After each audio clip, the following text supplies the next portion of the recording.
Hello, my name is Trevor Canham, and in what follows I will summarize the work accomplished by the Universitat Pompeu Fabra's Image Processing for Enhanced Cinematography Group for the hdr4eu project.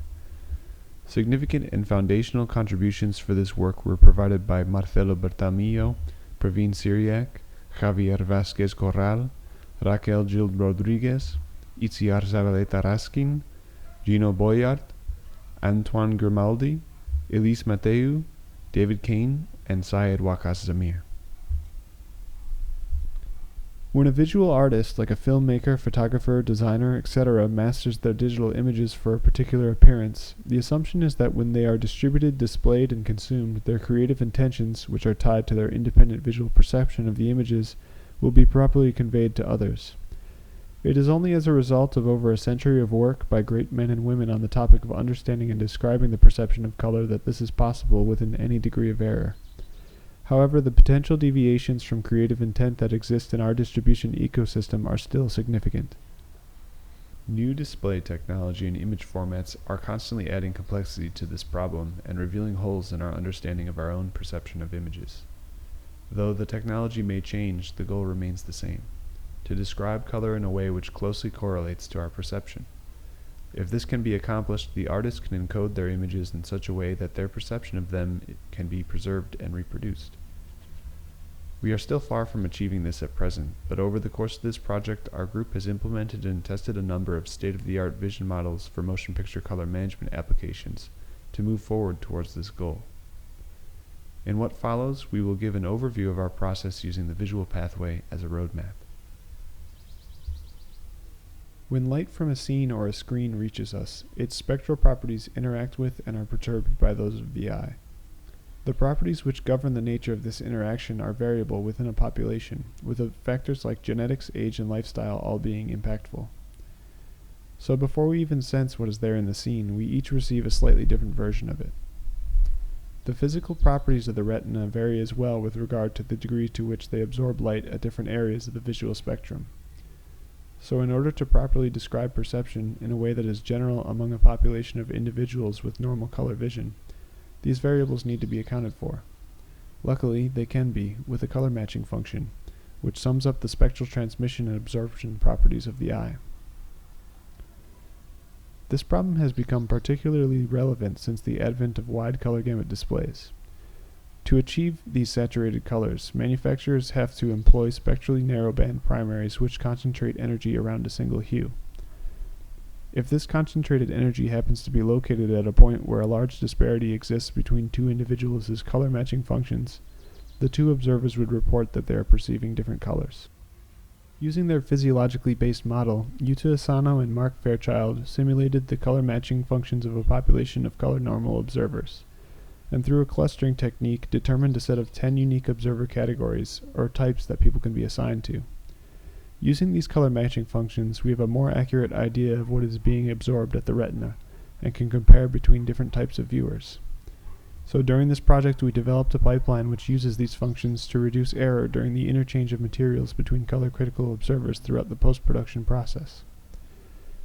In the future, we plan to evaluate the effectiveness and consistency of this pipeline by performing a psychophysical matching experiment with natural images.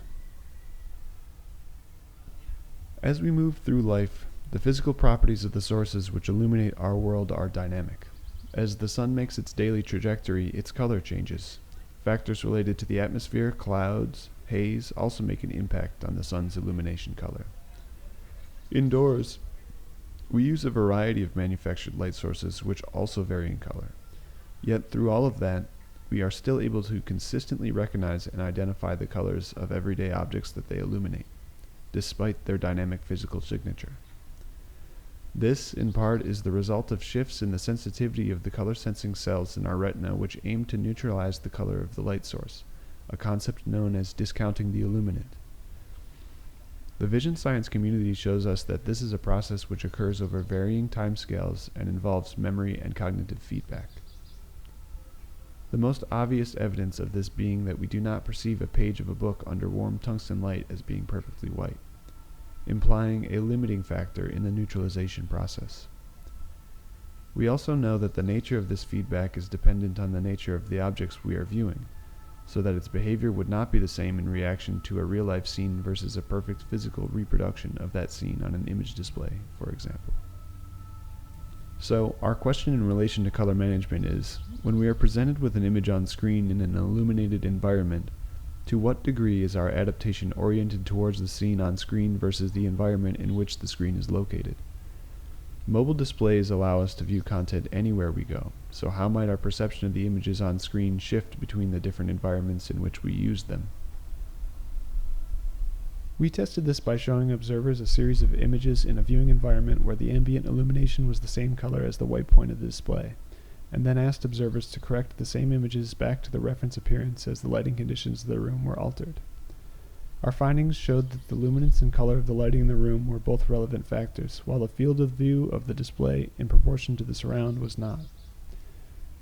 We used this data to fit a model which estimates the cognitive limiting feedback portion of the visual process in response to these relevant parameters, which can be used in conjunction with the long-standing and reliable models of simpler physiological controls which neutralize sensitivity in the retina. It is our hope that this optimized model accurately predicts the impact of colored ambient illumination in a wide variety of image viewing scenarios. However, the constants of the model can be re-optimized to fit other chromatic adaptation datasets. Similarly to how the illumination color of our environment changes, so too does the luminance, or absolute measurement of light energy reflecting from the scene, and as a result, the objective contrast of the scene. Still, despite these shifts, our visual system adjusts to maintain a consistent experience such that we really only notice changes when they happen rapidly. Aside from maintaining consistency, this adjustment is also necessary because our neurons have a highly limited bandwidth with which to transmit information.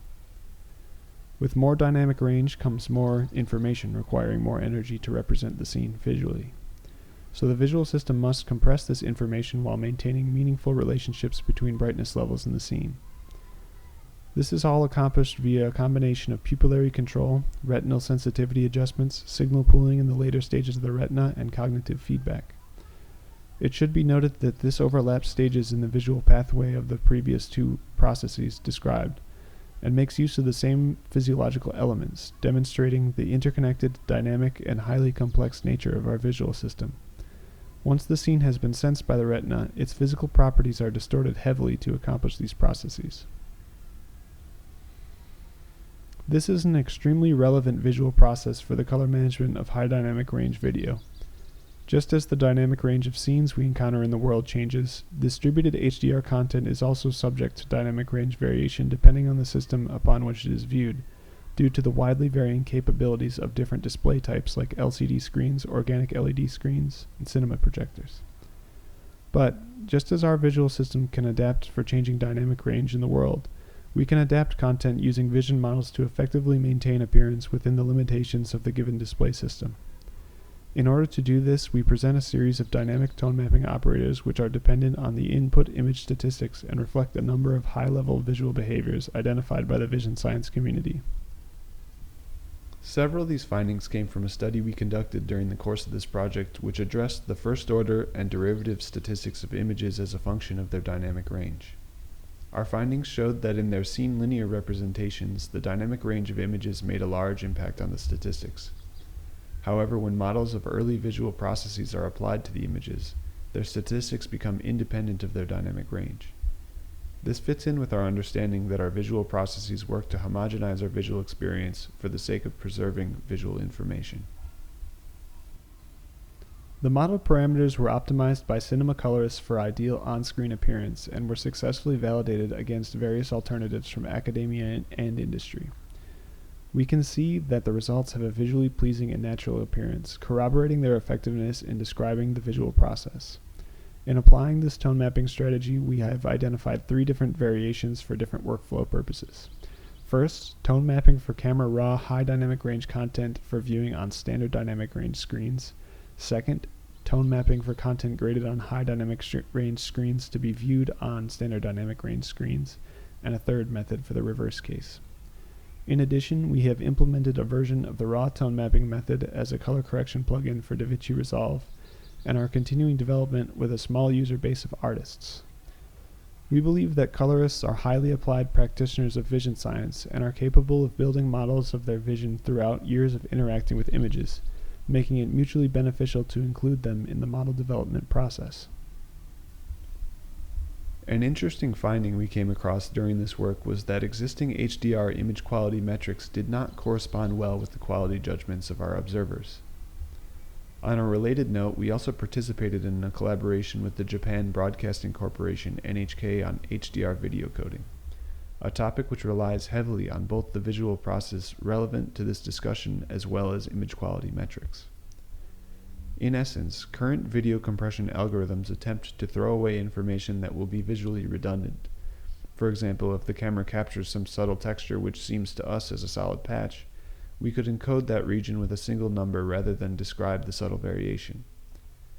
If a perfect model for human vision existed, this could be accomplished in the most effective way.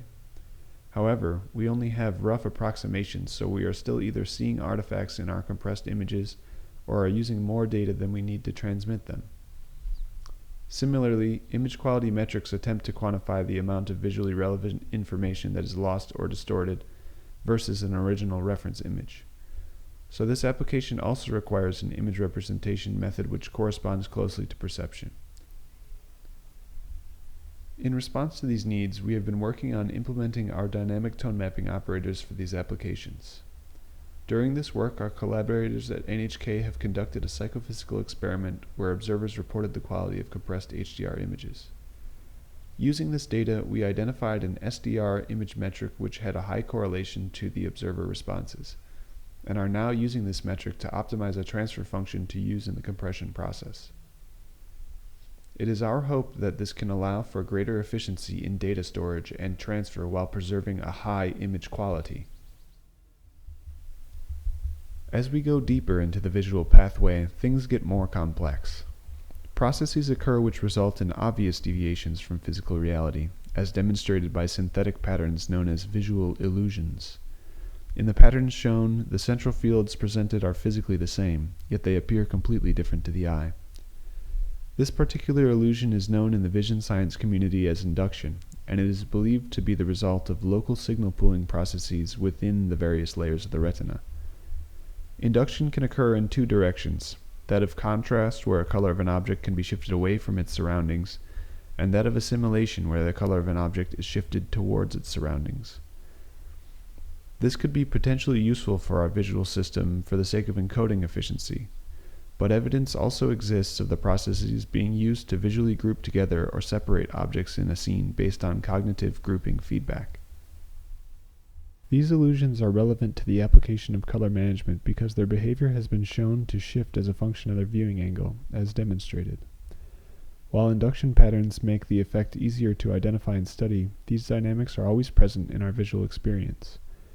So with that said, it should have an impact on the appearance of images when they are shown on different sized screens.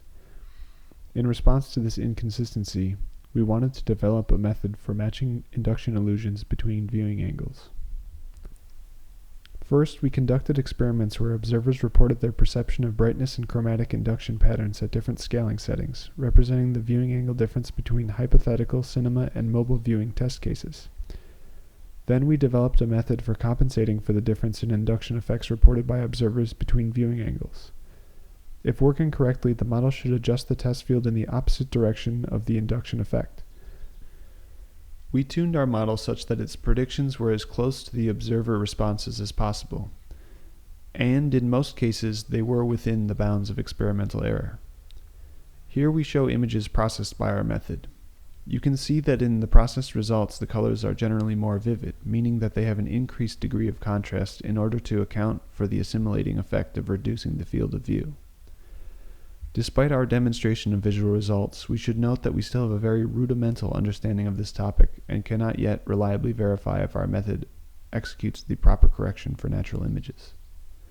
In addition, we have a practical caveat in using it, that depending on the color of the test patch and the direction and magnitude of the induction effect, it may require a compensation which falls outside of the gamut of physically reproducible colors, requiring that the method could only provide a partial correction in these cases.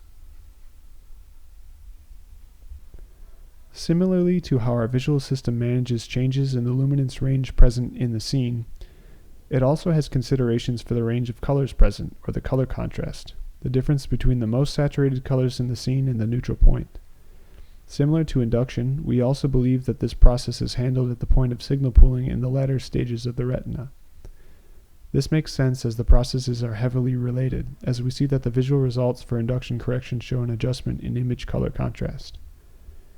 For this reason, we use a similar model form in both cases. However, we make a distinction here as the two scenarios are accounting for different practical problems and thus require different procedures.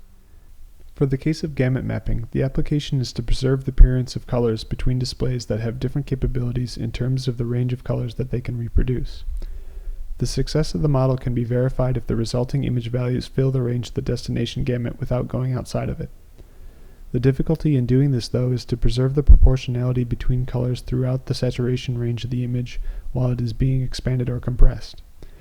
Obviously, in doing this, we meet the limitations of the display and are forced into a trade-off between losing image detail and losing the impression of saturation.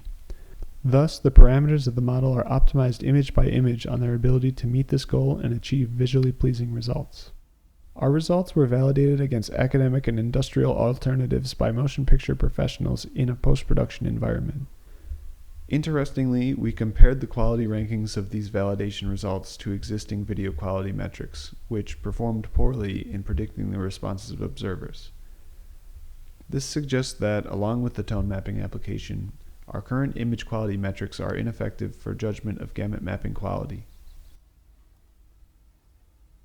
In addition to the methods presented above, we made use of our findings through the development of additional workflow tools, including color stabilization, which is a method for matching the color encoding of footage containing common scene elements, which we adapted to work for high dynamic range images encoded with the perceptual quantizer and hybrid log gamma encoding functions. The method takes inspiration from standard camera encoding pipelines by estimating their parameters to find an optimal color match between a set of scene correspondence points. Demonstrated here is a potential use of the technology to smooth over mid-shot changes in camera behavior. You can see that as the man passes the camera, the exposure changes slightly. In the color-stabilized version, the jump is reduced. Also, a method was developed for style transfer, which can be used to apply the color correction style of a reference image onto any given source clip, for which we show a couple examples of here. The method was designed such that as the color correction style is applied to the image, its photorealism is preserved. This is accomplished through the use of tone mapping operators intended to homogenize the encoding of the test and reference images before applying the color mapping technique of Cotera. We hope that filmmakers take away the following conclusion from this presentation. The visual process is dynamic and complex. From one scene to another, the behavioral inconsistency of tools currently available in the industry can be in part attributed to our limited understanding of perceptual processes. We struggle to target relevant axes of perception, and there are a number of dynamics that are not addressed in our tools. For example, we begin to address population variability in the metamerism stage of our pipeline, which is not controlled by adaptation and is more or less consistently physically measurable. However, we do not even start to address how observer behavior might vary in the context of adaptive processes, as we are still working to understand their behavior in a general population sense. We also say nothing with regard to the higher level processes of visual comprehension, segmentation, pattern recognition, etc., which heavily inform our perception but occur later in the visual pathway. Most of the processes that our models intend to account for take place in the very first stages of visual processing. While we account for cognitive feedback in some methods, we still only have a vague understanding of the later part of the visual pathway. We also don't want to imply that we have a complete understanding of the part of the visual pathway that our models do address. Many of these steps happen at the same time and are related to the same physiological mechanisms. So there are other alternatives for how the processes could be broken down and conceptualized, and for this reason there is potential for this pipeline to be greatly simplified. Finally, for the majority of our tests, aside from those which are used directly in production, we do not accurately represent motion picture viewing scenarios because we use still images and ignore time-based dynamics as a result. However, we hope that the models and methods we present here can be further adapted to industry applications and used practically, and that the process of developing them continues to improve our understanding of perception. You can read more in depth about our methods and results in our HDR4eu deliverables and in our associated publications, which are all made available on the HDR4eu website. We would like to acknowledge the European Research Council Horizon 2020 program for making this project possible, as well as our partners from ARI, Barco, Brainstorm, Filmlight, Smoke and Mirrors, and the GTI group at UPF for inspiring, interacting with, and reviewing our work throughout the project, as well as for providing a large portion of the visual assets that appeared in this presentation.